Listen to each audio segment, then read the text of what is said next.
तर मित्रांनो, घरोघरी मातीच्या चुली या मालिकेच्या 10 फेब्रुवारीच्या एपिसोडमध्ये काय होणार आहे थोडक्यात पाहू.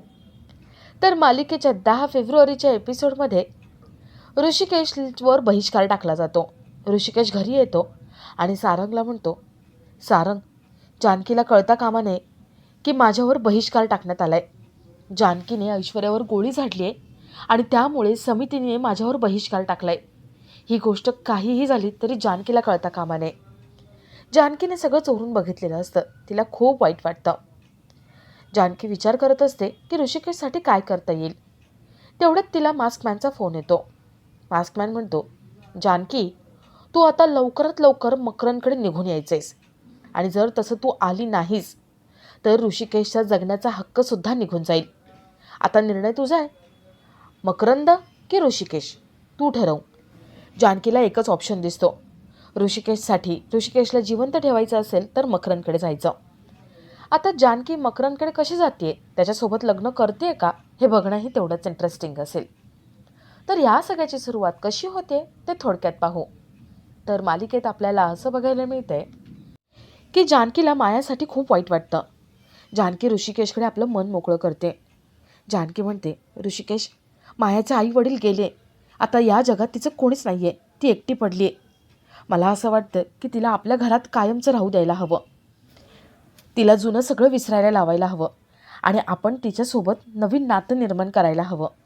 ऋषिकेश म्हणतो, जानकी, अजिबात काळजी करू नको. माया आता यापुढे आपल्या इथेच राहील, कायमची. जानकी, ऋषिकेश यांचं सगळं बोलणं मायाने ऐकलेलं असतं. माया मनात म्हणते, मला हेच तर हवं होतं. मला कायमचं इथेच राहायचं होतं आणि त्यासाठी त्या म्हातारीला मारून टाकलं. बिचारे जोडपं कुठलं. म्हातारी बिचारे गेले, पण जाता जाता माझा फायदा करून गेले. माया खुश होऊन तिथून निघते. थोड्या वेळाने माया ऐश्वर्याला फोन लावते. ती ऐश्वर्याला म्हणते, ऐश्वर्या, काय करतेस? ऐश्वर्या विचारते, का फोन केलायस तू? माया म्हणते, अगं बस, एवढी चिडू नको. एवढी चिडलीस ना तर पॅनिक अटॅक येईल आणि डायरेक्ट ढगात देवाकडे जाशील. ऐश्वर्या म्हणते, फालतू बडबड करू नकोस हा. माया हसायला लागते. माया म्हणते, अगं, फालतू बडबड करायला मी काही ऐश्वर्या नाही आहे. मी बोलून दाखवत नाही तर करून दाखवते. तुझ्या घरात घुसून त्या चाकूवर तुझे फिंगरप्रिंट घेतले. मी स्मार्ट आहे, हो ना? ऐश्वर्या म्हणते, का फोन केलायस तू, कशासाठी? माया म्हणते, अगं, पोलीस तुझ्यापर्यंत पोहोचले की नाही हे विचारायला फोन केला होता. पण कळलं मला, पोलीस तुझ्या घरी पोहोचले पण त्यांना तिथे काहीच सापडलं नाही, हो ना? ऐश्वर्या विचारते, हे का करतेस तू? माया म्हणते, का करते म्हणजे तुझ्यासाठी. ऐश्वर्या म्हणते, अगं, कशासाठी हे सगळं चाललंय? माया, मी तुझी हेल्प केली, तुला साथ दिली आणि तू मला या सगळ्यामध्ये अडकवतेस. माया म्हणते, अगं, तू माझी हेल्प केलीस ना म्हणून तुला या सगळ्यापासून लांब ठेवते आणि आता यापुढे मी सांगेल ना तसं वागायचेस तू. हे बघ, उद्या तुझ्या बाबांना इलेक्शनचं तिकीट मिळणार आहे. तिकडे जायचं आणि तिथे सांगायचं की त्या म्हातारीचा खून मी नाही केलाय, तर तो जानकीने घडवलाय. जानकीचा हा सगळा ट्रॅप होता मला अडकवण्यासाठी, म्हणजे तुला अडकवण्यासाठी. आणि तुला जी गोळी मारली ना जानकीने, तो ॲक्सिडेंट नव्हता आणि या सगळ्यामध्ये मायाचा संबंध नाही, हे सगळं तू जाऊन सांगायचं. हो, पण हे तू सांगितलं नाहीस ना तर त्या चाकूवर तुझे फिंगरप्रिंट्स आहेत असं लिहून तो चाकू पोलिसांपर्यंत मी पोचवेन. मग तो चाकू, फिंगरप्रिंट, पोलीस, पुरावे, जेल, माहिती आहे ना. अगं, ह्या सगळ्या प्रकरणामध्ये किती अडकशील तू. म्हणून सांगते, मी सांगते तसं कर आणि या सगळ्यातून मुक्त हो. बाय ऐश्वर्या, जप स्वतःला. माया फोन कट करून टाकते. ऐश्वर्या विचार करते की हे करायचं की नाही.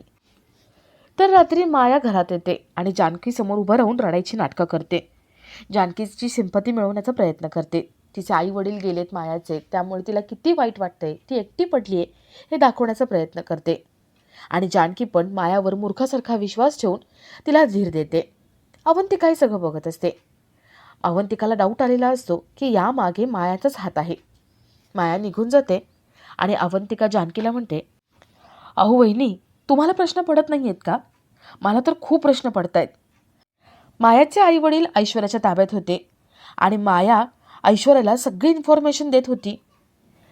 म्हणजे ऐश्वर्याने जेवढं सांगेल, जसं सांगेल तसं सगळं माया करत होती. म्हणजे ऐश्वर्याने मायाच्या आईवडिलांचा खून करावा यात तिचा तर काही फायदा नव्हता. आणि पोलीस काय म्हणालेत की मायाच्या आईवडिलांचा खून झाला.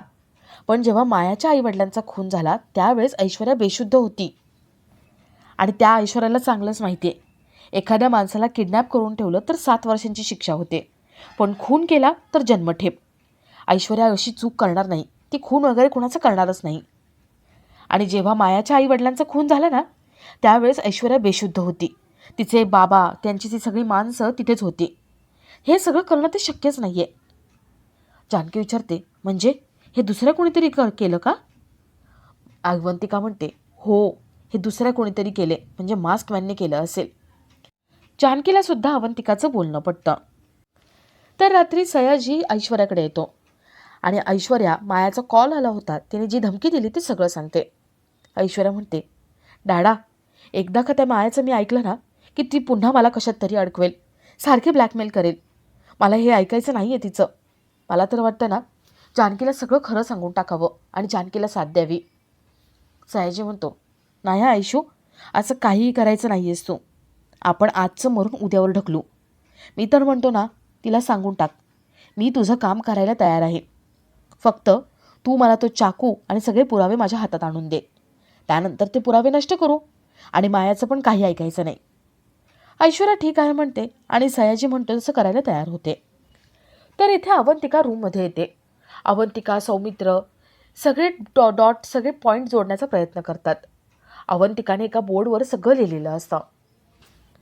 म्हणजे लताचं गायब होणं, जानकीने लता, माया यांना सोडवून घरी आणणं, माया इथेच राहणं, त्या आत्ता मायाच्या आईवडिलांचं खून होणं, इथपर्यंत सगळं लिहिलेलं असतं. अवंतिका म्हणते, मला असं वाटतंय ऐश्वर्याला कोणीतरी या सगळ्यामध्ये अडकवते. आपण आता ऐश्वर्यावरती वॉच ठेवू आणि जानकी वहिनीला याबद्दल काहीच सांगायचं नाही.